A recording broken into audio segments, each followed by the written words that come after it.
ಮಂಡ್ಯ ವಿಶ್ವವಿದ್ಯಾನಿಲಯದ ಆವರಣದಲ್ಲಿ ನಿನ್ನೆ ನಡೆದ ರಾಜ್ಯ ಮಟ್ಟದ ಶೈಕ್ಷಣಿಕ ಅಧಿವೇಶನ ಮಾತೆ ಸಾವಿತ್ರಿಬಾಯಿ ಫುಲೆ ಪ್ರಶಸ್ತಿ ಪ್ರದಾನ ಸಮಾರಂಭವನ್ನು ಕೃಷಿ ಹಾಗೂ ಜಿಲ್ಲಾ ಉಸ್ತುವಾರಿ ಸಚಿವ ಎನ್ ಚಲುವರಾಯಸ್ವಾಮಿ ಉದ್ಘಾಟಿಸಿದರು.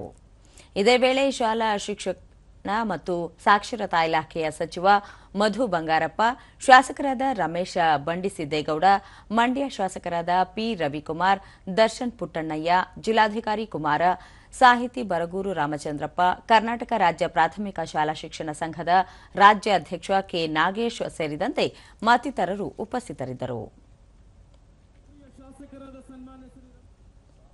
ಬಳಿಕ ಚಲುವರಾಯಸ್ವಾಮಿ, ಶಿಕ್ಷಕರು ಕಾಲಕಾಲಕ್ಕೆ ತಕ್ಕಂತೆ ತಮ್ಮಲ್ಲಿ ಅಧ್ಯಯನಶೀಲತೆ ಬೆಳೆಸಿಕೊಂಡು ಮಕ್ಕಳಿಗೆ ಸಾಮಾನ್ಯ ಜ್ಞಾನ, ಸಮಾಜದ ಸ್ಥಿತಿಗತಿಗಳನ್ನು ಅರ್ಥಪೂರ್ಣವಾಗಿ ಅರ್ಥ ಮಾಡಿಸಬೇಕು. ದಿನಗಳಲ್ಲಿ ಅವರಲ್ಲಿ ಸಮಾಜದಲ್ಲಿರುವ ತಪ್ಪುಗಳನ್ನು ತಿದ್ದುವ ಸಾಮರ್ಥ್ಯ ಬೆಳೆಯಬೇಕು ಎಂದರು. ಜೊತೆಗೆ ಶಿಕ್ಷಣ ಸಚಿವರೊಂದಿಗೆ ಚರ್ಚಿಸಿ ಸಾಧ್ಯವಾದಷ್ಟು ಶೀಘ್ರವಾಗಿ ಶಿಕ್ಷಕರ ಸಮಸ್ಯೆ ಬಗೆಹರಿಸಲು ಪ್ರಯತ್ನ ಮಾಡಲಾಗುವುದು ಎಂದು ಹೇಳಿದರು. ಮಕ್ಕಳು ಮಾತ್ರ ಮಕ್ಕಳಲ್ಲ, ಈ ರಾಜ್ಯದ ಪ್ರತಿಯೊಬ್ಬ ಮಕ್ಕಳು ನಿಮ್ಮ ಮಕ್ಕಳು ಅನ್ನೋ ಭಾವನೆಯಿಂದ ನಿಮ್ಮ ಶಾಲೆಗೆ ಬರ್ತಕ್ಕಂಥ ಪ್ರತಿಯೊಬ್ಬರೂ ಸಹ ಒಳ್ಳೆಯ ಶಿಕ್ಷಣವನ್ನು ಪಡೆದು ಸಂಸ್ಕಾರವನ್ನು ಪಡೆದು ಅವರು ಮುಂದಿನ ದಿನದಲ್ಲಿ ಅವರ ವೈಯಕ್ತಿಕ ಜೀವನ ಮತ್ತು ವ್ಯವಸ್ಥೆಯನ್ನು ಸರಿಪಡಿಸ್ತಕ್ಕಂಥ ಶಕ್ತಿಯನ್ನು ತುಂಬುವಂಥ ಕೆಲಸವನ್ನು ನೀವೆಲ್ಲರೂ ಮಕ್ಕಳಿಗೆ ಮಾಡಬೇಕು. ಅವಾಗಷ್ಟೇ ನಿಮ್ಮ ಸಾರ್ಥಕತೆ ಆಗೋದು. ಇದೊಂದು ಪುಣ್ಯದ ಕೆಲಸ.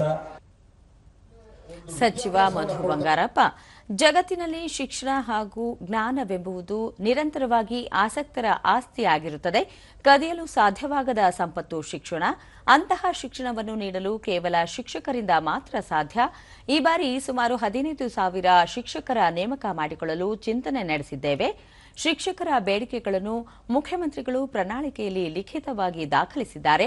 ಸಾಧ್ಯವಾದಷ್ಟು ಶೀಘ್ರ ಸಮಸ್ಯೆಗಳನ್ನು ಪರಿಹರಿಸಲಾಗುವುದು ಎಂದರು.